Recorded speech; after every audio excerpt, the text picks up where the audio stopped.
Vi devo portare i saluti dell'assessore Barbara Argiolas, che oggi non ce la fa ad essere qui con noi, sarà qui domani mattina e farà un intervento darà qualche anticipazione sul piano strategico regionale.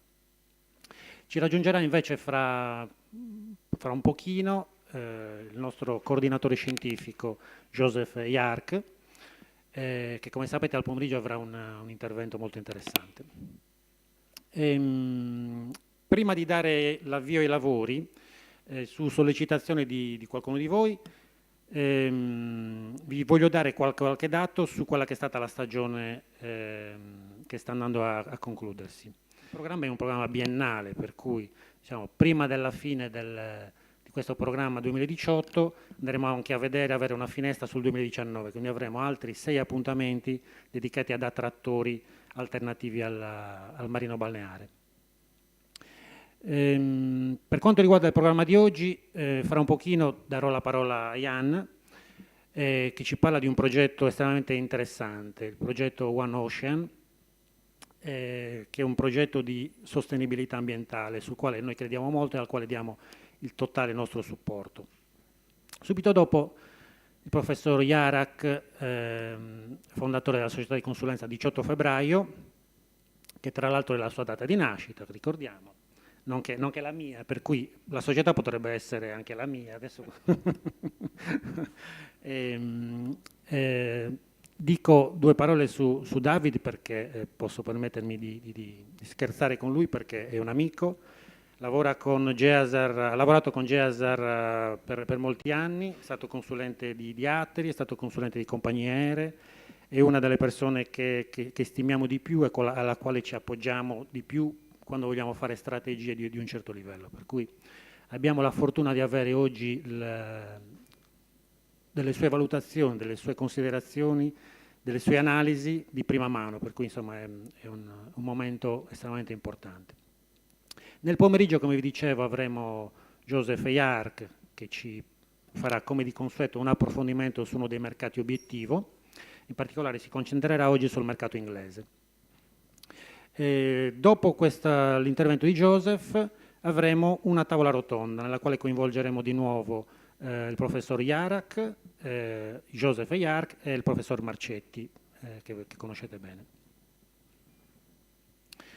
La giornata di domani invece diventa una giornata molto, molto operativa. Non sto a leggervi tutti gli interventi che poi trovate sul materiale che avete con voi, però come potete vedere avremo degli interventi abbastanza articolati, abbastanza concitati, nel senso che cerchiamo di dare molte informazioni. In questo format abbiamo deciso di evitare interventi molto lunghi quando parliamo di cose operative, ma vogliamo darvi esempi di best practices, vogliamo darvi esempi di eccellenza, vogliamo darvi esempi di nuove visioni, magari fatte su altri mercati.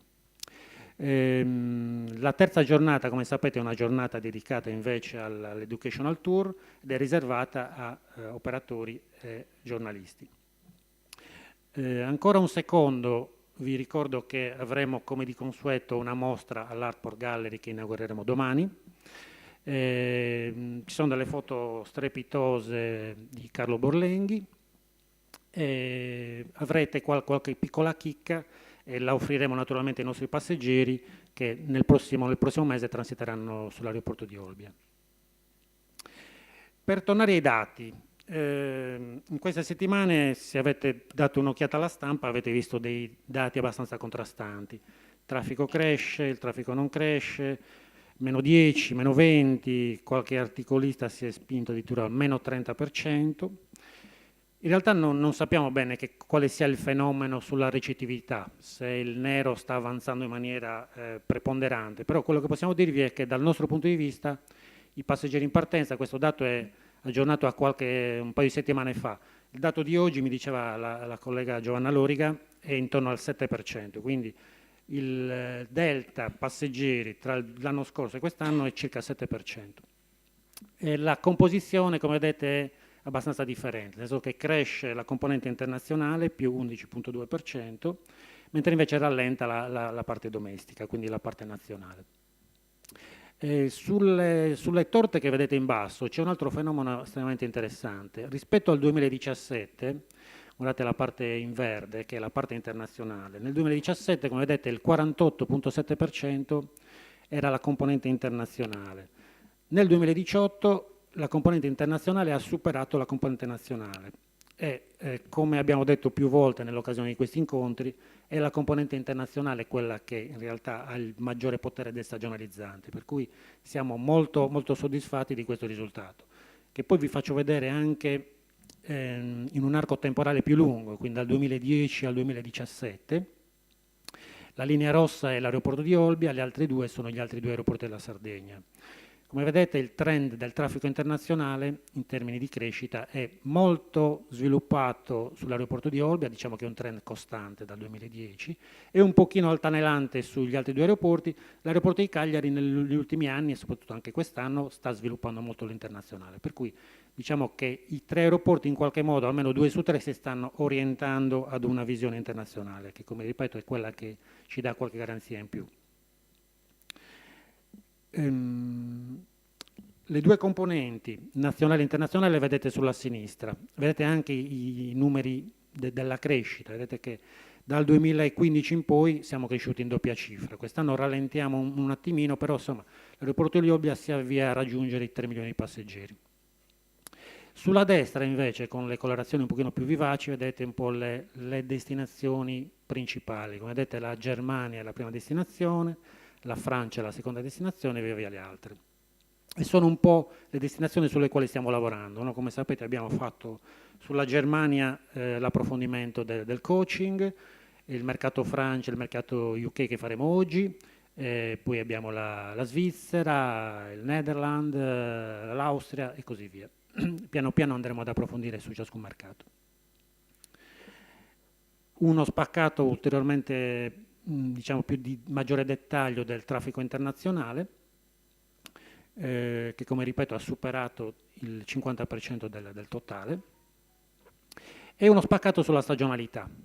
Quindi come vedete quest'anno siamo cresciuti anche in bassa stagione in spalla, anzi come vedete siamo cresciuti di più percentualmente su queste mensilità piuttosto che sulle mensilità di picco. Come vedete su luglio e agosto si cresce poco. E ovviamente i valori sono molto elevati, parliamo di circa 600.000 passeggeri sull'aeroporto di Olbia, per cui ovviamente la capacità di crescita è ridotta. Però vedete dei numeri estremamente interessanti a maggio, estremamente interessanti a giugno, e ci attendiamo anche un settembre e ottobre, che ovviamente è solo una previsione, comunque interessanti e comunque in crescita rispetto all'anno passato. Questo per dire che nonostante insomma qualche allarmismo il turismo gode di ottima salute, almeno nel nord-est della Sardegna. È chiaro che in altre zone si sconta anche il problema della capacità ricettiva limitata, ma qualcuno dice anche il problema di accessibilità. Tourism Call to Action, 7 incontri formativi per la crescita turistica della destinazione Sardegna. Iscriviti su www.aeroportodiolbia.it.